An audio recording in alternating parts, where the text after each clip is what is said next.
Hello everyone, welcome to week 11. We are almost to the finish line of your first semester of field, and I'm so proud of the work that you guys are doing. And I know it hasn't been easy with juggling everything on your plate, but you guys are doing an amazing job in the course as a team, and I'm really impressed. So keep up the great work, keep trucking along, and hopefully you can come up for air soon for a little break in between the next semester.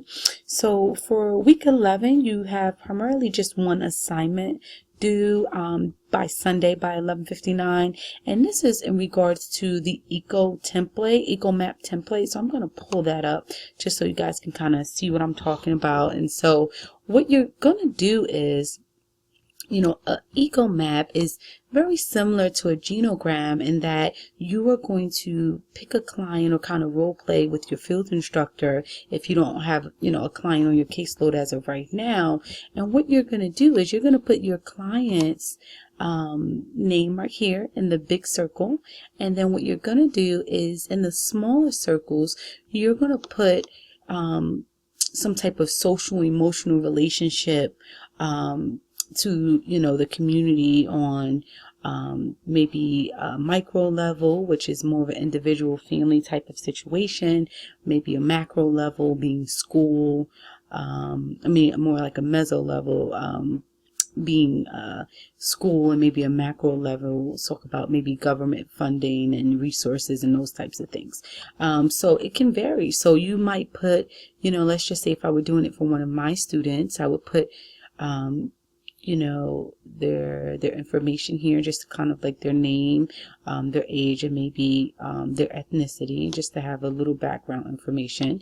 And then I would put maybe school, maybe church, maybe a basketball team, an after school program, maybe a community outreach therapist, big brother, big sister that they're part of, just the various resources, and even different family dynamics. And what you're going to do is you're going to follow, going back into the eco map, you're going to follow, trends and figure out the relationship dynamics. So you might want to use a really thick line to show that they're close, and maybe a dotted line to show that there's, a weaker relationship there. And so once you've done that, you're going to then write a 2-page paper in APA format, where you're going to talk about the patterns identified within the eco map and how you plan to work with this client. So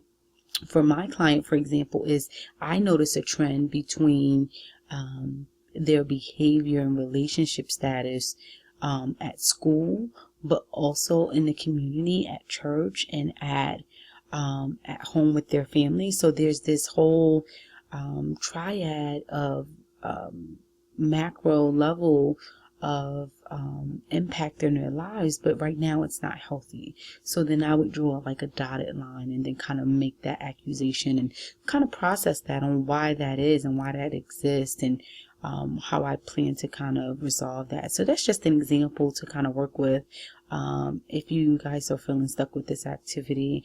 And then the other thing what you're going to do is you're going to use information from your eco map and peer-reviewed journal articles to support any claims. So of course I want you to tell me, after you see these trends, you want to work with this client, but how are you going to do that from an evidence-based standpoint, right? So is it that they are failing to develop rapports with these various resources because of cognitive distortions that they have about who can and can't help them, or authority figures, and kind of being told what to do and how to do it and that type of thing, because that's interesting. And what you can do is utilize cognitive behavioral therapy in that moment, right? So I want it to be something that you can kind of pull from, that you have evidence of that is going to work, right? So sometimes, even evidence-based practices, they can be so complex for our clients, but, you want to get an idea that you're at least trying to use stuff that has some substance. And then the other thing that you're going to do is you're going to name a corresponding intervention or skill that will be used to address the system issues that are identified.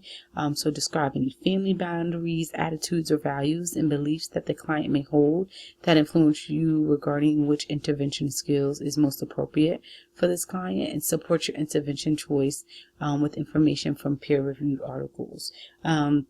The other example that I would give you is that if I were working with, one of my clients, most of them, if not all of them, have experienced some sort of trauma, which kind of includes physical and sexual abuse, verbal abuse, you name it. My kids have been through a lot. And so this idea that trauma impacts them on a micro level, of course, but now on a macro level, because their worldview has changed and where their trust is very limited, and their ability to kind of, build healthy relationships with people struggle because of that. So in that situation, maybe you want to use trauma-focused cognitive behavioral therapy and kind of use resources to outline why that could be effective. So that's just an example to kind of work from. And what you want to do is make sure, in addition to writing your essay, writing your 2-page paper in APA format, you want to make sure that you include a reference page. I want to make sure that I insinuate that because you are asked to use peer review journals, or even if you want to use some of your readings, your Shulman and Poland text, you absolutely can. So it doesn't have to necessarily be a peer review article.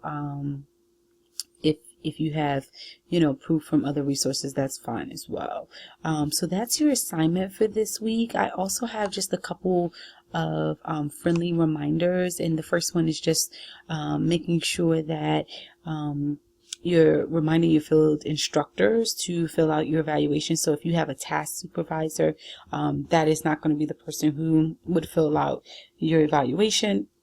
But it'll be your field instructors, just in case there's any questions around that. And then the other thing is you want to make sure that you upload your timesheet. We're coming towards the end of the month for March, and upload it to Sonia, but you want to make sure that you have your signature of your field instructor by April 3rd. Your process recording is also due at the end of week 14. So that's something you want to begin now, because you will need feedback from your field instructor and have them sign off on the review page. And the other thing is to continue with your peer-to-peer discussions. You'll need a total of 5.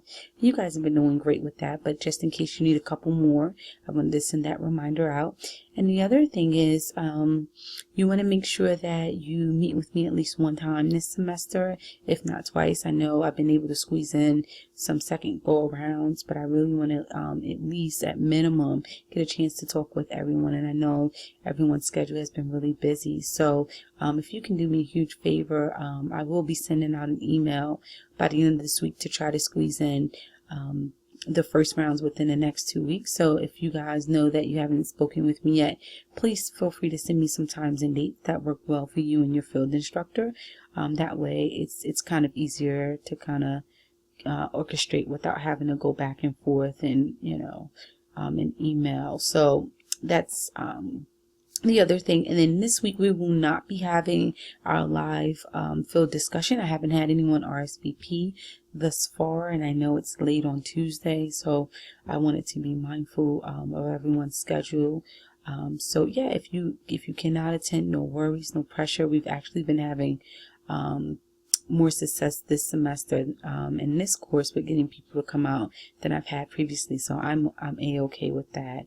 And then other than that, if you guys have any questions or concerns, please do not hesitate to reach out to me. If you find yourself getting stuck on EcoMap or just have some questions or concerns, feel free to shoot me an email, okay? Well, I hope you guys have a fantastic week, and I look forward to hearing from you. All right, bye.